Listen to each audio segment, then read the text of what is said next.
नमस्कार साथियों, अखंड भारत एकेडमी में आप सभी का स्वागत है। पृथ्वी की उत्पत्ति के बारे में हम लोग आज जानेंगे, तो शुरू करते हैं। पृथ्वी जो है, पृथ्वी पहले एक धधकता हुआ आग का गोला था, बहुत गर्म था, धधकता हुआ आग का गोला था। इसमें एक सिकुड़न उत्पन्न हुआ। सिकुड़न उत्पन्न होने के बाद इसमें सिकुड़न उत्पन्न हुआ। सिकुड़न उत्पन्न होने के बाद ये दो भागों में बट गया। बीच का भाग इसका अलग हो गया, साइड का भाग अलग हो गया। तो बीच का भाग को पेंजिया कहा गया, साइड के भाग को पेनथलासा कहा गया। सिकुड़न के बाद पृथ्वी दो भागों में बट गया। पहले पृथ्वी आग का गोला था, धधकता हुआ आग का गोला, उसमें सिकुड़न उत्पन्न हुआ।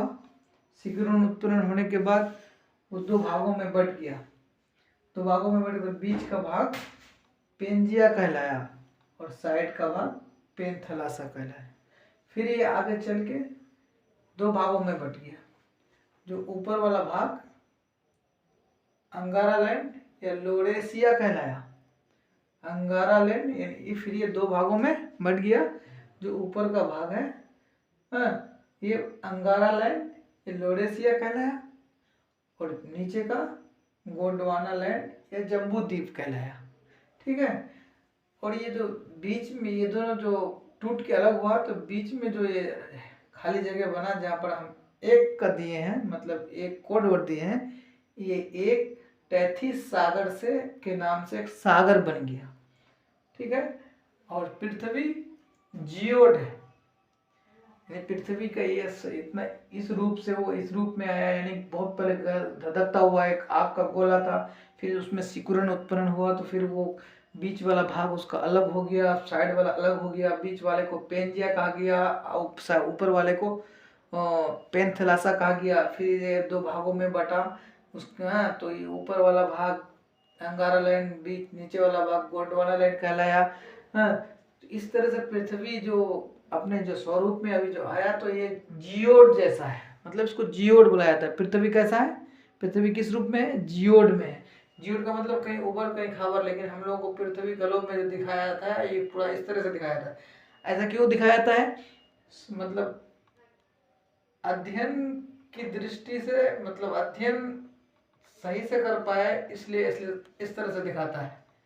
ठीक है।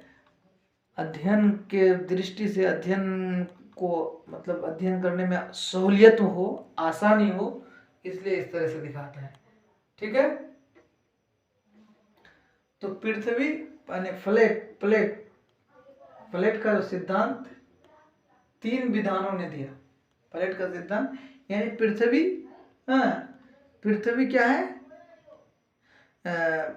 प्लेटों में विभाजित है। क्या है? प्लेटों में विभाजित है।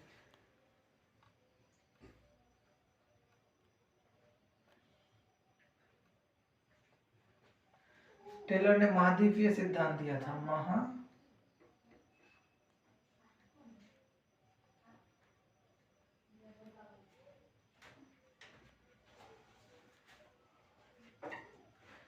महाद्वीपीय सिद्धांत दिया था। इन्होंने कहा था कि महाद्वीप एक दूसरे से मतलब आगे सट रहा है, फिर पृथ्वी मतलब सरते रहता है। महाद्वीप एक दूसरे से आगे सरते रहता है, टेलर ने कहा था। प्लेटो का सिद्धांत तीन विद्वानों ने दिया था, टेलर, वेगनर, हेरियस। तो इसका तो झूठा माना गया, इसका माना ही नहीं गया, इसका माना कि तुम गलत बोल रहे हो। और जो वेगनर ने बताया महाद्वीपीय विस्थापन का सिद्धांत दिया, इन्होंने कहा कि महाद्वीप विद्यमान है, इसका सही माना गया। लेकिन हेरियस ने जो लास्ट में दिया पृथ्वी का सिद्धांत जो दिया, प्लेटों का सिद्धांत जो दिया, प्लेट का विवर्तनीय सिद्धांत इन्होंने दिया। किसने? हेरियस ने। इन्होंने कहा कि पृथ्वी जो है प्लेटों में विभाजित है, प्लेटों में है, यानी पृथ्वी का जो निचला हिस्सा है, ये जो पृथ्वी जो है, ये पृथ्वी का ये निचला हिस्सा जो है प्लेटों में विभाजित है। एक प्लेट है, एक प्लेट है, एक प्लेट है, इस तरह से फ्लैटों में विभाजित है।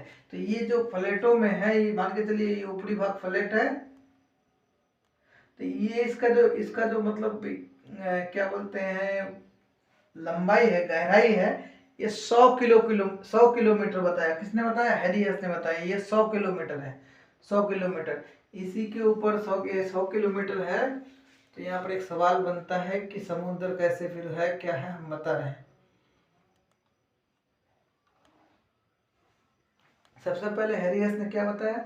इन्होंने कहा कि पृथ्वी फ्लैटों में विभाजित है, ठीक है, 7 बड़े 20 छोटे छोटे फ्लैट हैं।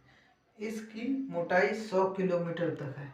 यानी ये जो फ्लैट है ये 100 किलोमीटर है, लेकिन कहीं कहीं ये ज़्यादा है, कहीं कहीं ये कम है। कैसे?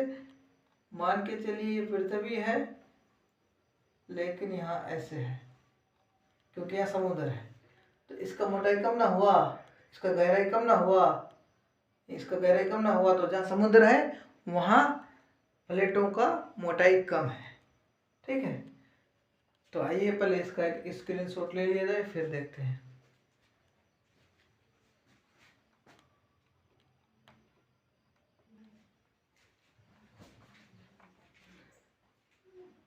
तो हैरियस ने क्या सिद्धांत दिया था कि पृथ्वी जो है फ्लैटों में विभाजित है। तो कितने 7 बड़े बड़े फ्लैट बताए थे और 20 छोटे छोटे फ्लैट।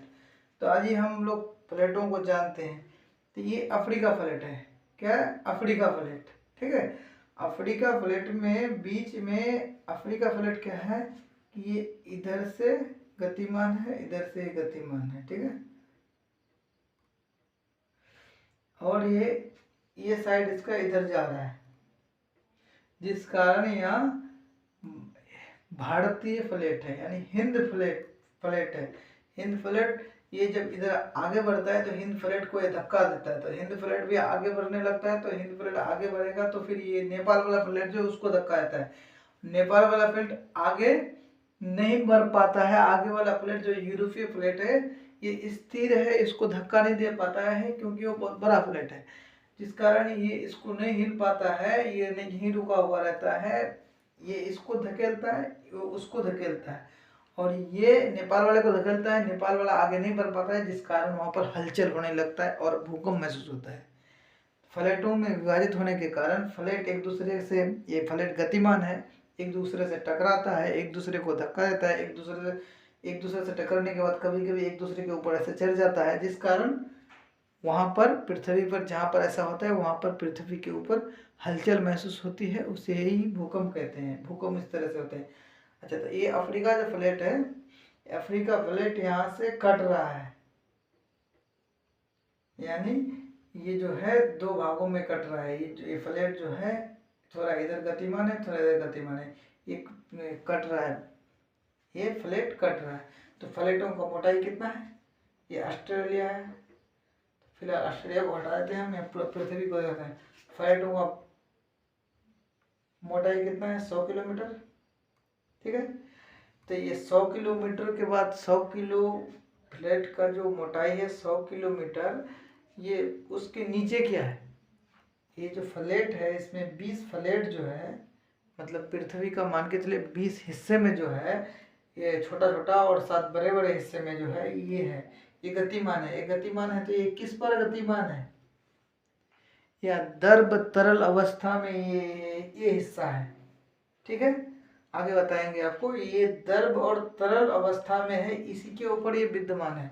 लेकिन अगर मान के चलिए ये 100 किलोमीटर अगर फट जाए तो यहाँ का तरल जो है, द्रव अवस्था में जो है, यहाँ क्या है? यहाँ पदार्थ है, ये मैग्मा, जिसको मैग्मा बोला जाएगा, ये पदार्थ है। यहाँ पर लोहा हो सकता है, सोना हो सकता है, हाँ। ये यहाँ पर पिघला हुआ अवस्था में है। जब ये 100 किलोमीटर अगर फट जाएगा तो ये बाहर निकलेगा। तो यही हाल यहाँ होने वाला है। ये जो फट रहा है तो ये नीचे से इसका लावा बाहर निकलेगा, मैग्मा बाहर निकलेगा। तो वो निकलेगा, लेकिन वो पूरा ऊपर आ नहीं पाएगा। पूछो क्यों? क्योंकि ये जब तक यहाँ आएगा, 100 किलोमीटर है ना, 100 किलोमीटर के बाद मान के चलिए 20 किलोमीटर ये पार कर गया अपना एरिया के बाद, ये जो फ्लैट का जो 100 किलोमीटर है इसको पार, इसका जो 100 किलोमीटर का हिस्सा है इसको 20 किलोमीटर पार कर दिया वो। 20 किलोमीटर करने के बाद यहाँ जो ये फटेगा तो इधर तो समुद्र में है, यहाँ का पानी नहीं आएगा इधर, जब तक वो नीचे से बाहर निकलेगा और ये पानी उसको आगे ठंडा कर देगा, फिर इस तरह से वह ठंडा होकर वहीं रुक जाएगा। तो इसी तरह से यहाँ पर जो ये अंटार्कटिक जो महासागर है, यहाँ पर ये दोनों फ्लैट, दक्षिण अमेरिकी फ्लैट और अफ्रीकन फ्लैट, ये दोनों एक दूसरे से दूर जा रहा है, जिस कारण यहाँ जो फ्लैट का जो मोटाई है 100 किलोमीटर मान के चलिए, माना हुआ जो है वो 100 किलोमीटर मतलब फटने लगता है, 100 किलोमीटर ही पूरा पूरी इधर चले जाता है, नीचे से मैग्मा बाहर निकला है, जिस कारण यहाँ पर एक नीचे का लावा, नीचे का मैग्मा बाहर निकलता है और ये पानी में फिर ठंडा हो गया है, जिस कारण यहाँ एक पहाड़ जैसा हो गया है, पहाड़ हो गया है। ठीक है। और सबसे बड़ा फ्लैट प्रशांत महासागरीय फ्लैट है, हैं? प्रशांत महासागरीय फ्लैट है, हैं? यहाँ पर 63% भूकंप लगभग प्रशांत महासागर में ही आता है। और सच यहाँ पर जापान में 6 फ्लैट आकर मिलता है, जिस कारण यहाँ पर जापान में आए दिन लगभग बहुत ज़्यादा भूकंप होते रहता है। ठीक है।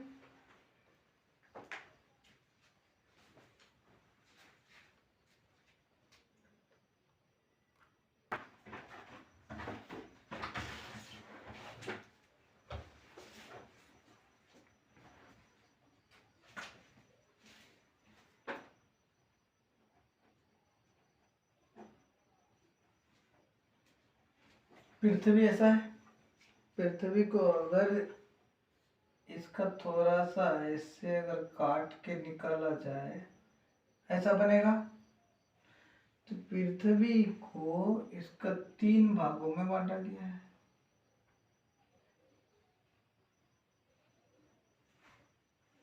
तो इसको अगर हम इस तरह से तरबूज की तरह से काट के बाहर लाएंगे, पृथ्वी जो है, पृथ्वी है ये, इसका इस तरह से ये 3 भागों में विभाजित है। अगर हम इसको तरबूज के जैसा इस तरह से काट के बाहर लाएं तो कुछ इस तरह से निकल के आएगा। तो इसका जो ऊपरी भाग है उसको क्रस्ट, ऊपरी भाग का नाम क्रस्ट या सीमा, स्याल, क्रस्ट, स्याल, थियोस्फीयर, ऊपरी भाग का नाम क्रस्ट, स्याल, थियोस्फीयर कहा जाता है। इसमें सिलिकॉन और एल्युमिनियम पाया जाता है। इस वाले भाग में सिलिकॉन और एल्युमिनियम पाया जाता है। बीच वाले भाग का नाम मेंटल है, मेंटल, सीमा या पायरोस्फीयर, या पायरोस्फीयर, इसमें भी सिलिकॉन और मैग्नीशियम पाया जाता है। बीच वाला भाग में सिलिकॉन, मैग्नीशियम पाया जाता है। और निचला वाला भाग को कोर या नीफे या बेरिस्फीयर कहा जाता है। इसमें निकेल और लोहा पाया जाता है। ठीक है, निकेल और लोहा पाया जाता है इसमें कोर में। और ये जो 3 भागों में ये जो बटा हुआ है, ये जो सीमा जो बना है, 2 सीमा जो बना है पृथ्वी की, पूरे पृथ्वी के अंदर ये जो 2 सीमा बना है, ये एक और ये एक, इसका नाम क्या है? ऊपर वाले का नाम लोहो, क्या नाम है? लोहो। और नीचे वाले का नाम गुटेनबर्ग, नीचे वाले का नाम गुटेनबर्ग। अब यहाँ पर क्या है कि ये जो ऊपर वाला भाग है इसको भी 2 भागों में बांटा गया है। ऊपर वाला जो भाग है इसको भी 2 भागों में बांटा गया है, और बीच वाला जो भाग है इसको भी 2 भागों में बांटा गया है, और नीचे वाला भाग जो है इसको भी 2 भागों में बांटा गया है। तो ये मेन सीमा हो गया। 3 हिस्सा का जो तीन हिस्सा जो पृथ्वी का है उसका ये मेन सीमा हो गया, इसका नाम लोहो, ये भी एक मेन सीमा हो गया, इसका नाम गुटेनबर्ग। लेकिन ये जो बीच में एक और मतलब लकीर दे के एक मतलब एक आर दे के अलग किया गया है, तो उसका भी नाम है, ऊपर वाले में जो है ये कोनोरॉड, कोनोराड, इसका ऊपर वाले का नाम कोनोराड, बीच वाले का नाम रेपेटी, ये रेखा है एक तरह का, और सबसे नीचे वाले का नाम लेहमैन। ठीक है, लेहमैन। तो ये जो ऊपर वाला भाग दो भागों में जो बांटा गया है, तो ऊपर में एसिड की मात्रा बहुत ज्यादा है और नीचे में एसिड नहीं है, क्या है, हाँ क्षारीय है। ठीक है, क्षारीय है, नीचे में क्षारीय, ऊपर में एसिड। अब आइए हम फिर इसी चीज को दोबारा यहाँ दिखाते हैं। ये जो ऊपर वाला भाग है यही फ्लैट है, आपको फ्लैट बताया गया है कि फ्लैटों में विभाजित है, यही फ्लैट है, यही वाला भाग फ्लैट है, और ये पृथ्वी के 1% है, पृथ्वी का 1% है। ठीक है, पृथ्वी का 1% है, पृथ्वी का पूरे पृथ्वी का 1% भाग में है ऊपर वाला भाग, एक क्रस्ट, और बीच वाला जो भाग है एक 83% भाग में, पूरे पृथ्वी का 83% हिस्सा ये बीच वाला भाग है, और ये लिक्विड में है। कैसा लिक्विड, मतलब मैग्मा, लावा बहुत ही ज्यादा गर्म, क्योंकि पृथ्वी के नीचे 32 मीटर, पृथ्वी के नीचे 32 मीटर जाने पर 1 डिग्री तापमान, 1 डिग्री सेल्सियस तापमान बढ़ जाता है। तो इस तरह से अगर हम 32 डिग्री बार बार जाएंगे तो नीचे तापमान बहुत ज्यादा बढ़ जाएगा, और बहुत ज्यादा तापमान बढ़ जाएगा तो कोई भी चीज कितना भी ठोस हो वो तरल अवस्था में, मतलब तरल अवस्था में उसको आना ही है। इसलिए नीचे जितना भी पदार्थ है इस वाला भाग में, यहाँ वो तरल अवस्था में होता है। ठीक है, तो उसके बाद आ जाओ, ये जो 83% है इसका घनत्व है 3.5 से 5.5 ग्राम तक। मतलब ये जो 3 पॉइंट, पहले इसका समझ लेते हैं, ऊपर वाला का जो घनत्व है 27 ग्राम प्रति सेंटीमीटर क्यूब है। इसका मतलब ये है, ये जो पृथ्वी हुआ इसको एक सेंटीमीटर ऐसे गहरा, 1 सेंटीमीटर चौड़ा, 1 सेंटीमीटर गहरा हो गया, 1 सेंटीमीटर चौड़ा हो गया। ठीक है, 1 सेंटीमीटर इसका लंबा, यानी तीनों तरफ से गहरा, मतलब लंबा, चौड़ा, गहरा, तीनों तरफ से 1 सेंटीमीटर लेंगे और वहां का जो मिट्टी निकालेंगे उसका घनत्व होगा 27 ग्राम। ठीक है, ऊपर वाले का, और नीचे वाले का 3.5 से 5.5 ग्राम तक। ठीक है, और सबसे नीचे वाले का 11 से 13 ग्राम प्रति ग्राम, मतलब प्रति सेंटीमीटर क्यूब का। ठीक है, अच्छा अब आइए हम आपको बताते हैं वाइट ऑफ द अर्थ कहा जाता है मेंटल को। ठीक है, पृथ्वी के नीचे